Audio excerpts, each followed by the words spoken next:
Hello all, మీరు ఒకసారి ఇది ట్రై చేసి చూడండి. Bread fish pizza. సో దీనికి కావాల్సింది onion, tomato, capsicum, mozzarella cheese and butter. తర్వాత మన టాపింగ్కి like pizza topping and bread మనకు కావాలి.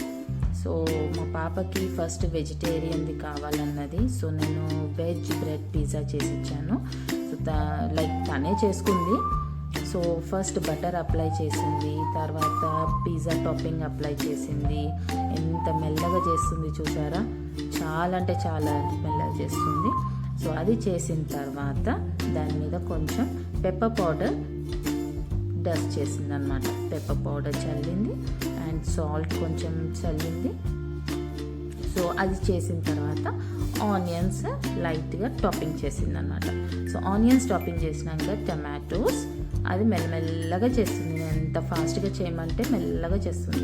టమాటోస్ టాపింగ్ చేసింది, క్యాప్సికమ్ టాపింగ్ చేసింది. తర్వాత తన ఫేవరెట్ మోజరెల్లా చీజ్ మంచిగా వేసేసుకుందన్నమాట. వేసుకున్నాక ఇంకా ప్యాన్ ప్రీ హీట్ చేసేసి దాని మీద పెట్టి లిడ్ పెట్టేసింది. సో అది హీట్ అయిన తర్వాత ఒక 5 minutes ఉంచండి చాలు, లేకపోతే బ్రెడ్ మాడిపోతుంది. సో బ్రెడ్ మాడిపోతుంది. సో అందుకని ఒక 5 minutes ఉంచితే చాలండి. సో నేను 2 బ్రెడ్ స్లైసెస్ చేశాను. సో 2 బ్రెడ్ పిజ్జాస్ అయ్యాయి. సో తర్వాత దాన్ని నేను కట్టర్ తోటి కట్ చేశాను అనమాట, ట్రయాంగిల్ షేప్లో. సో తర్వాత దీని పని అయిపోయింది వెజిటేరియన్ది. ఇప్పుడు వచ్చేసి నాన్ వెజ్ వచ్చేస్తుంది. సో ఇవి నేను ఫిష్ పీసెస్ ఫ్రై చేసి పెట్టుకున్నాను. సో ఎందుకు ఇలా ట్రై చేయొద్దు అని ఒకసారి ట్రై చేశాను. సో మనము ఫిష్ ఫ్రై చేస్తే దాని ముళ్ళు మొత్తం కరిగిపోతుందండి, మీకు ముళ్ళు ఉండదు. నేను తీసుకుంది కొరమటల్ ఫిష్, దానికి ముళ్ళు ఉండదు. సో రౌండ్ పీసెస్కి ఏంటంటే మధ్యలో నుంచి కట్ చేయొద్దు, సైడ్స్ ఉన్న మధ్యలో నుంచి కట్ చేయొద్దు, సైడ్ నుంచి కట్ చేయాలండి. సైడ్కున్న పీసెస్ కట్ చేయాలి. మధ్యలో కట్ చేస్తే దానికి ముళ్ళు వచ్చేస్తుంది. సో సైడ్కి ముళ్ళు ఉండదు, ఫ్రై చేస్తే కరిగిపోతుంది. సో పీసెస్ రెడీ అయిపోయాయి అన్నమాట.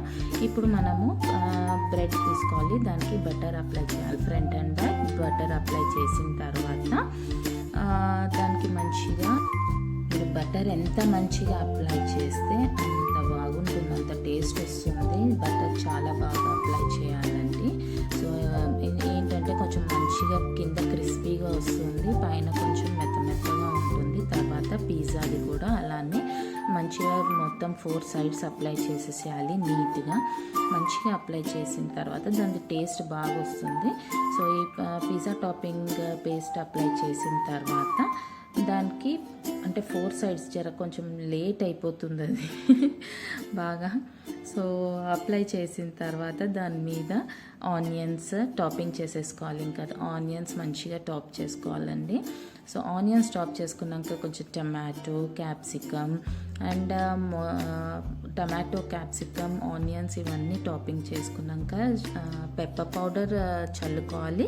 పెప్పర్ పౌడర్ చల్లుకున్నాక కొంచెం సాల్ట్ పైనుంచి చల్లుకోవాలండి. సో సాల్ట్ అండ్ పెప్పర్ ఈ 2 చల్లుకున్నాక మనం పెప్పర్ ఇంకా సాల్ట్ 2 చల్లుకున్న తర్వాత కట్ చేసుకున్న ఫిష్ పీసెస్ని మనము దీని మీద పెట్టుకోవాలి. సో బ్రెడ్ మీద పెట్టుకోవాలి. మనం ఎన్ని పీసెస్ కట్ చేసుకుంటే అన్ని పీసెస్ పెట్టుకోవాలి. పెట్టుకున్న తర్వాత మంచి నీట్గా సెట్ చేసుకోవాలండి, లేకపోతే అక్కడిక్కడ పడిపోతుంది. సో మంచిగా సెట్ చేసుకున్నాక పీసెస్ అన్నీ పెట్టుకున్నాక దాని మీద మోజరెల్లా చీజ్ టాపింగ్ చేయాలన్నమాట. మంచిగా మోజరెల్లా చీజ్ మంచిగా ఎక్కువ వేసుకున్నా ఏం ప్రాబ్లం లేదు. బాగా నేను కొంచెం తక్కువనే వేసాను. సో మోజరెల్లా చీజ్ వేసిన తర్వాత మనం ఇంకా ప్యాన్ హీట్ చేసుకోవాలండి. సో ఫస్ట్ ప్యాన్ పెట్టుకున్నాక ప్యాన్ హీట్ చేసుకోవాలి. దాని మీద ఒక జాలీది ప్లేట్ పెట్టేసి, లేకపోతే మాడిపోతుంది కదా. సో అందుకని ప్యాన్ హీట్ చేసుకున్నాక నేను అది బ్రెడ్ జాలీ ప్లేట్ మీద పెట్టాను. పెట్టిన తర్వాత ఒక 5 to 7 minutes or 6 minutes 5 to 6 minutes కొంచెం మీడియం ఫ్లేమ్ మీద పెట్టేసేయాలి. ప్యాన్ చాలా హీట్ అయిపోయిందనమాట. సో అందుకని నేను ఒక 5 మినిట్సే పెట్టానండి, ఆ హీట్కే అయిపోయింది.